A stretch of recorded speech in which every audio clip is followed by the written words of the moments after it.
თბილისის საქალაქო სასამართლოში პროევროპული საპროტესტო აქციებისას დაკავებულების ზვიად ცეცხლაძის, ფეფხია კასრაძის, ვასილ კაძელაშვილის, გიორგი გორგაძის, ირაკლი მიმინოშვილის, ინსა ფალიევის, თორნიკე გოშაძის და ნიკოლოზ ჯავახიშვილის მორიგი სასამართლო პროცესი გაიმართა. სხდომაზე საქმის მწარმოებელი გამომძიებელი არსენ ხუნაშვილი დაიკითხა. მან ამ საქმესთან დაკავშირებული არაერთი მნიშვნელოვანი საგამოძიებო მოქმედება განახორციელა. მათ შორის დათვალიერებული აქვს საქმეში არსებული ზვიად ცეცხლაძის 14 წუთიანი ვიდეო, რომელიც გასულ სხდომაზე წარადგინეს და რომელსაც ხმა არ აქვს. როგორც დღევანდელ პროცესზე ხუნაშვილმა განაცხადა, გამომდინარე იქიდან, რომ 14 წუთის სრულყოფილად დამახსოვრება მისი სიდიდიდან გამომდინარე შეუძლებელია საკუთარი მეხსიერების ბარაძი აქვს ჩაწერილი იგივე ვიდეო, რომელიც თავდაპირველად ჩამოტვირთა და საქმეს დაურთო. მან ითხოვა, რომ სასამართლოს ამ პროცესზე მისი ასლის გამოყენების ნებართვა გაეცა და დაკითხვისას მისი გამოყენების შესაძლებლობა მიეცა. პროცესზე ადვოკატებმა თქვეს, რომ ამის დაშვება წარმოუდგენელია. ადვოკატი შოთა თუთფერიძის განცხადებით, ბრალდების მხარე აღმოჩნდა რთულ ვითარებაში, რადგან მთავარ მტკიცებულებას ხმა არ აქვს. მისივე თქმით, პროკურატურა ამ გზით ცდილობს სასამართლოს შეაჩეჩოს მტკიცებულება, რომელიც საქმეში არაა. თუთფერიძის განმარტებით, პროცედურულად მათ ამის უფლება არ აქვთ. მან მოსამართლეს მოუწოდა არ გადაებიჯებინა საკუთარი თავისთვის და კანონისთვის.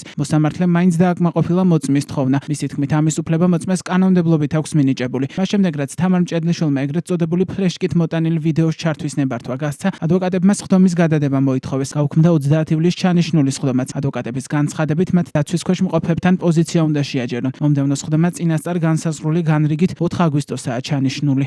საქმეში დაურთო არსაიდან მოსული ინფორმაცია მასალა, რომელიც ავთენტურობას ვერ დგინდება და საერთოდ ვერ დგინდება არის თუ არა ის ინფორმაცია, რომელიც წარდგენილი არის ასევე სასამართლოში და ასევე დაცვის ხარისხის არის წარდგენილი. ასევე მინდა აღვნიშნო, რომ სასამართლოში წარდგენილი ვიდეო მასალასაც არ ქონდა ხმა, რომელიც ვერანაირი ინფორმაცია ვერ იკითხება და ვერც ისმინება. სწორედ ეს იყო და ეს ჩვენი უკმაყოფილება გამოიწვია ამ ფაქტმა, როდესაც მოსამართლემ ფაქტობრივად აი ამ გადაწყვეტილებით დაარღვია ის მთავარი ფუნდამენტური პრინციპი, რომელსაც ეფუძნება სისხლის სამართლის პროცესი და ეს არის შეჯიბრდობის პრინციპი და ირიბად პროკურატურას მისცა შესაძლებლობა სასამართლომ თავის გადაწყვეტილებით, რომ გაემყარებინა ის მტკიცებულება, რომელიც საერთოდ არ არის საკმარისი, რომ დადგინდეს პირის ბრალდება და შესაბამისად სასამართლომ აი ამით შეეცადა, რომ პროკურატურის ეს რაღაც შეცდომა, რაც წინა პროცესზე დაუშვა და არსებითი შეცდომა არის, გამოესწორებინა. და რა თქმა უნდა, ეს არის უკანონო და დაუსაბუთებელია. საქმეში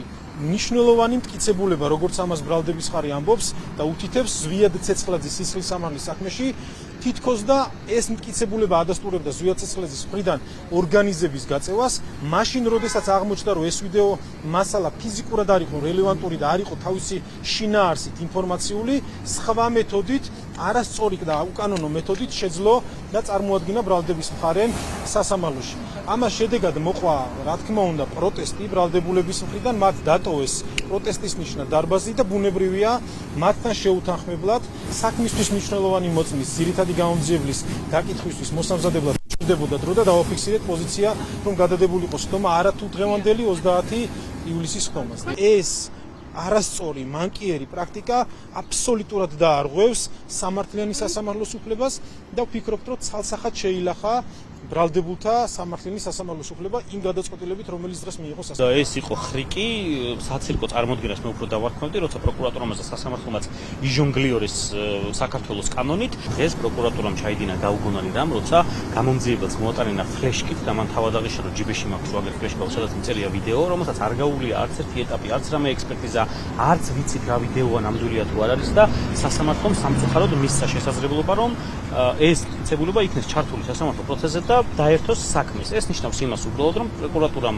ნაუცბათევად ჩაკერებულ საქმეში გაყალბებული მტკიცებულების ჩაკერებაც კი ვერ მოახერხა და ახლა გამოძებნეს მოსამართლე, რომელიც როგორც იქნა, ბევრი პროცესის მერე, როცა იგი თამაშობდა დაცვის ხარისხმად ლოიალურად განწყობილ მოსამართლეს და ობიექტურ მოსამართლეს და ცდილობდა ამის დამტკიცებას ბრალდების მიმართ გამოთქმის შენიშვნებით და საბოლოო ჯამში დატოვა ეს როლი და გამოაჩინა თავისი საკუთარი სახე. ეს ნაწილი გახდება არა მხოლოდ ამ გადაწყვეტილების და ზოგადად ამ განაჩენის, რომლის შინაარსიც მე უკვე წინასწარ ვიცი, გაუქმების საფუძველი, არამედ საკმაოდ ბევრი ადამიანის პასუხისმგებლობის საფუძველი. ასევე დღევანდელ სხდომაზე პროკურატურის მოწმე პოლიციელი ლევან ბასილაძე დაიკითხა. სასამართლოზე გაირკვა, რომ ბასილაძე ქუთაისის საკრებულოს თავმჯდომარის პირველი მოადგილის ოცნების წევრის გია ბასილაძის შვილია. ადვოკატ შოთა თუთფერიძის შეფასებით ის, რომ მოწმის მამა არის ქართული ოცნებიდან, ცალსახად მიუთითებს მოწმის პოლიტიკურ მიკერძოებაზე. ადვოკატის თქმით, მას როგორც მოწმეს, აქვს მკაცრი ვალდებულება იყოს როგორც პოლიტიკურად მიუკერძოებელი. მოსამართლე თამარ მჭედლიშვილმა შეკითხვა განარიდა, მისი თქმით, საქმესთან შემხებლობა არ აქვს იმას, ვინ არის მოწმის ოჯახი. ლევან ბასილაძე დაიკითხა 11 პირის საქმეზეც.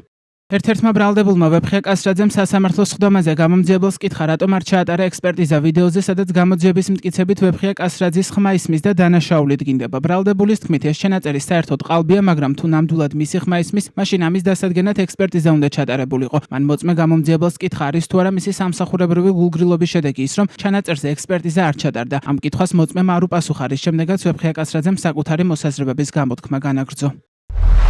ყველაფერი ნათელია, ფაქტობრივად მოწმემ არასრულყოფილი ექსპერტიზა ჩაატარა. ვიდეოში მე რომ ჩანვარ, ამაზე არ ვედავები, მაგრამ მე ვსაუბრობდი თუ არა, ამაზე ექსპერტიზა არ არის ჩატარებული. ჩანაწერი არის ყალბი, ვერც ადასტურებენ როდის მოხდა ჩაწერა, საერთოდ სად მოხდა ჩაწერა. ამასაც ვერ ადასტურებენ და ძალიან დიდი თხოვნა მაქვს, რომ ეს გაითვალისწინოთ.